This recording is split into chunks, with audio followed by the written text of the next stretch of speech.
เอาพี่น้องมาพ่อพี่น้องลาวเฮาดำหน้าเด้อพี่น้องเด้อโอ้ยมื้อนี้เพิ่นจ้างพี่น้องมาจากโอ้บ้านไกลนะพี่น้องเนาะมาดำหน้าซอยทางนั้นเจเนาะทางนั้นเจเพิ่นเป็นคนจ้างเนาะบ่กองก็มาซอยเพิ่นเสี่ยวเพิ่นหาบกาบ่ไหวมาซอยกันเนาะพี่น้องเนาะโอ้ย บ้านได้บ่แม่เฒ่าเว้าให้ฟังดูบ้านได้บ่นะดังบ้านด่างนั่นแหละแม่นบ่บ้านด่างเด็กๆดังอันนี้ละอายเขาได้จำได้ชาแล้วโอ้บ่เกี่ยวดอกเว้าให้ฟังภาษาหยังเป็นเว้าภาษาทางบ้านเพิ่นเด้อพี่น้องบ่กองก็บ่จักปานใดอืม เมื่อหาไส้ดำนาเก่งเป็นบรรยากาศเนาะพี่น้องเนาะช่วงแรงช่วงบ่ายลงตอนบ่าย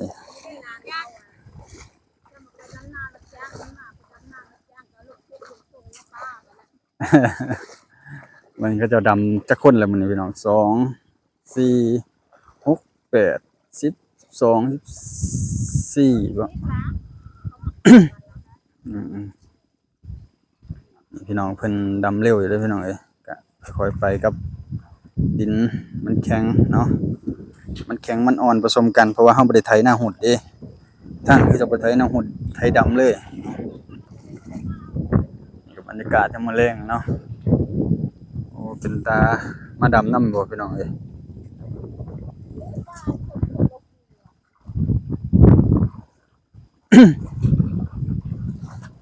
บรรยากาศ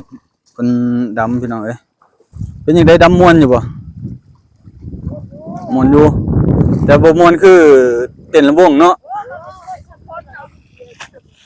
กินเบียร์ม่วนเลยเว้ยเต้นลำวงม่วนโอ้โยะใช้จักบาทเนาะโอ้ยคักเลยอืมโอ้ยบ่ได้เอามาเปิดให้ฟังบ่อันรู้ว่าเสี่ยวเพิ่นเอามานำก็เลยบ่ได้เอามาเอาไว้อยู่เถียงก็บ่มีไผเปิด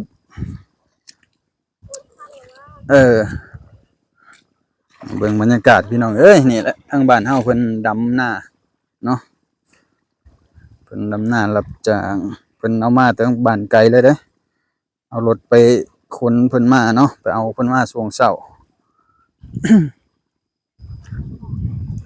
เพิ่นว่าสปีดเพิ่นว่าเนาะ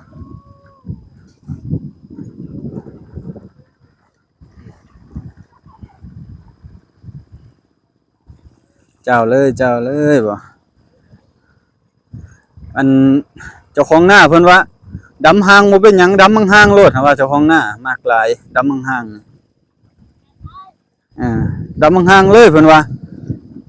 หน้างามหลายบ่ต้องใส่ปุ๋ยนะนี่ดำแล้วแต่กอโลดนะพี่น้องเอ้ยบ่หยอกเพิ่นเนาะ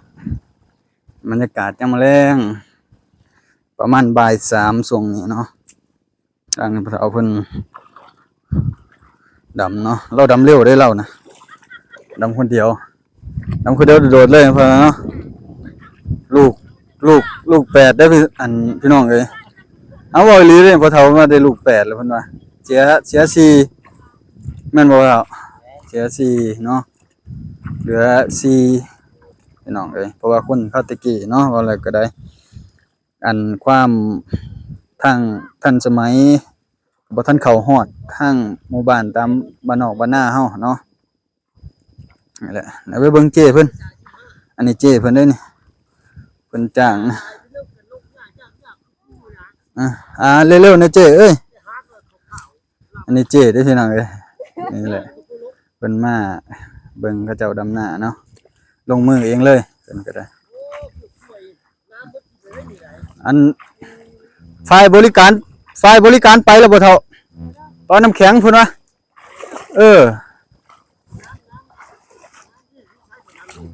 จะนำดื่มทั้งพุ่นครับผู้เพิ่นละบ่เพิ่นเข้าไปเอาเลยแหละโอ้มันโทรศัพท์ไปบ่ล่ะให้เด็กน้อยไปเอา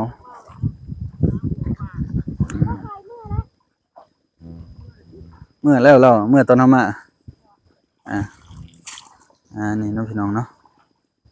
เป็นได้ไหมเขาดำเป็นยังไงโอ้มีผู้สาวเลยพี่น้องเอ้ยผู้สาวบ่ทั้งนั้นนะผู้สาวเด้เนาะผู้สาวเพิ่นปะผัวไว้เฮือนเพิ่นว่าปะผัวเอาลูกนี่แหละบรรยากาศบ้านเฮาพี่น้องยามไร่ยามนาหลายทงก็เริ่มพากันเช็คบินเบิดเลยเนาะแล้วไปเลยแหละบางทงก็ได้เฮ็ดหน้าทงหน่อยบางคนเฮ็ดหน้าทงหลายทงแล้วก็นั่นแล้วเนาะ4-5ทงบางคนก็ได้เขาก็3-400 สอบก็มีเนาะแต่ว่าทางนี้เขาเจ้าใส่เงินเป็นล้านพุ่นเด้อพี่น้องเอ้ยเนาะได้ไหมครับได้ก่อนแล้วว่ายังไงก็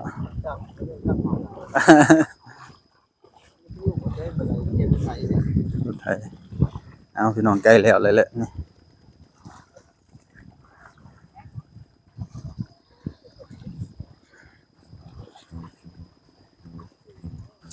น้ำก็จะเป็นน้ำดีครับพี่น้องเอ้ยฟูทางพี่มีน้ำคลองอีกเนาะน้ำหนองน้ำคลองแล้วก็มีอันเขาเรียกว่าอีหยังคลองหมู่บ้านเนาะรอเลี้ยงให้หน้าตะกร้าแถวนี้เนาะสิมีอยู่ข้างเถียงหน้าหลังนั้นเนาะอันนี้ก็เป็นน้ำหนองกลางหน้าแต่ว่าขาดน้ำก็คือว่าดูดนี่ขึ้นเลยเนาะทางนี้ก็เป็นหน้าเขาเนาะฝั่งนั้นสิเป็นหน้าหยอดพี่น้องหน้าหยอดเนาะหน้าหยอดกับประมาณอัน 6-7 ไร่เนาะได้ประมาณ6-70 สอบเพิ่นว่าเนาะสำหรับหน้าหยอดแต่ว่าเปลืองปุ๋ยแต่คือว่าหน้าเฮาดำเองเนาะมาตรฐานก็ได้ก็กลัวหน้าหยอดอยู่แล้วเนาะหน้าหยอด10 ธงเพิ่นว่าเนาะบ่สู้หน้าดำธงเดียวมีอยู่บนไม่เท่าทั้งน่ะมีคนหยอดเขาบ่วานเขาหยอดเขามีบ่วานทางเจ้ามีแต่ดำอย่างเดียวแม่นเนาะเฮ็ดแต่หน้าแซงเนาะหน้าปีเฮ็ดบ่ได้ไก่เซ่ไก่เซ่ไก่หยังเนาะนี่ไม่เท่าอันน่ะมาดูนี่พี่น้องว่ามันเข้าเกี่ยวหมักงามแล้ว ฮะ ว่าน้ำลายคืนอยู่ โอ้เป็นหยังไม่ใหญ่เขาก็เคี่ยวคือกัน เช็ดเอาลูกน้ำหมัก ตัวนี่แหละธรรมชาติบ้านเฮาลาวแท้เฮาเนาะแม่เฒ่าเนาะเอกลักษณ์เฮาบ่ต้องเปลี่ยนต้องแปลงหยังดอกอยู่แบบบ้านเฮานี่คือดีสุดเนาะบ่ต้องเอาความเจริญเข้ามาก็ได้บางอย่างนะเอาแบบความเป็นบ้านเฮานี่ม่วนที่สุดเลยตรงนั้นความเจริญเข้ามามีแต่ความวุ่นวายคนเห็นบ่คนในเมืองเขาเจ้าวุ่นวายกันเด้เขาบ่ได้อยู่คือเฮาบ่แม่นนั่นนี่เด้นี่แหละพี่น้องเอ้ยทางกาเหย้าก็มีทั้งน่ะน้ำเลิกน้ำเลิกกาเหย้าก็มีตัวนี้กาสั่นบ่พี่มาขอเอาไปให้มาเอาให้ลืมกาเหย้า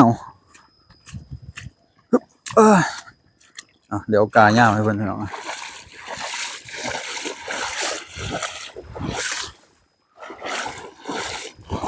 วันมันเลิกนะแถวนั้นเนาะน้ำกับบันทะเลฟีเดอร์คันบ่ถึงเด้อทางฟีเดอร์อึ๊บ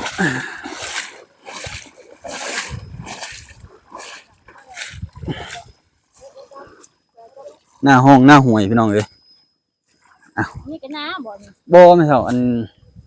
นนี้ห่วยบ่น้องบ่ดำไรบ่น้ำเลิกเลยไปดำพุ่งข้าเขาให้ผีได้ไหมเจ้าสิมานะพี่ทั้งเหนียวกล้าเลิกเด้อแม่เฒ่าเด้อกล้าเหย้าเด้อกล้าสั่นขึ้นเทิงก็ได้กล้าสั่นพุ่นทั้งสั่นนี่เลิกแห้งพี่มัน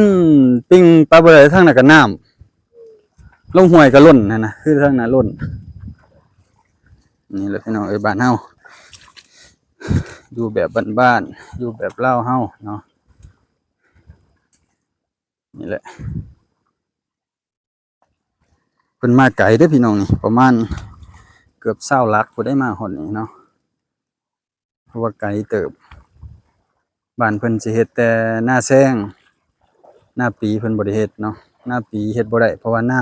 ำติดน้ำชี่คือว่าทางไทยเอิ้นน้ำชี่ทางลาวเอิ้นน้ำเซ่เนาะก็สิอ้ายน้ำชี่ทางไทยอะไรพี่น้องเอ้ยเพราะน้ำเซ่มันก็เป็นแม่น้ำใหญ่อีกแม่น้ำหนึงที่ไหลสู่น้ำคลองเนาะก็เริ่มแล้วไปจักไห้นี่เริ่มแต่ไห้นั่นมื้อเช้านี่พี่น้องเริ่มแต่ไห้นั่นยาวไปพู้นเลยอ้อมพี่แหละน่าสิปิดอยู่แถวนี้แหละให้พุ่นก็ให้เด็กน้อยไปขาดเลยพี่น้องเด็กน้อยไปขาดเลยคือว่าเฮานี่มาหับกะซอยเสี่ยวเพิ่นเนาะ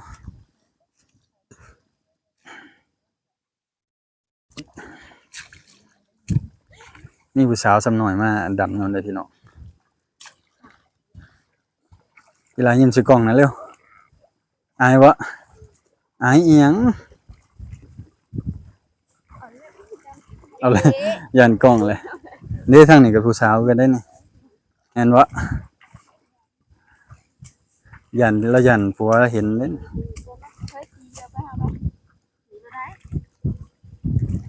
เดี๋ยวเขาเจ้ากระดำเร็วเด้อพี่น้องครับเด้อกาเหย้าเด้อคันมันบ่ถึงเด้อพี่กาเหย้าพี่